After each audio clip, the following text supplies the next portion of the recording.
नाशिकच्या दुगारवाडी धबधब्यावर अडकलेल्या मुलांचा व्हिडिओ आला समोर। रविवारी नाशिकच्या दुगारवाडी धबधब्यावर अचानक झाली होती पर्यटकांची मोठी गर्दी आणि याच धबधब्यावर तब्बल 15 ते 20 पर्यटक अडकले होते। स्थानिक तरुणांनी या पर्यटकांना रेस्क्यू करत काढलं पुराच्या पाण्यातून। रेस्क्यू करतानाचे धडकी भरवणारे व्हिडिओ आले समोर।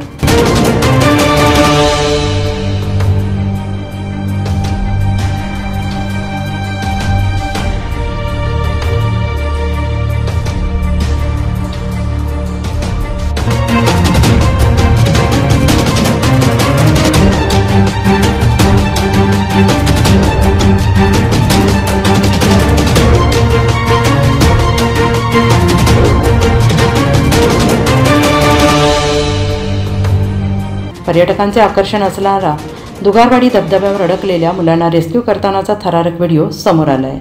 NCN न्यूजसाठी रोहनदानी, नाशिक।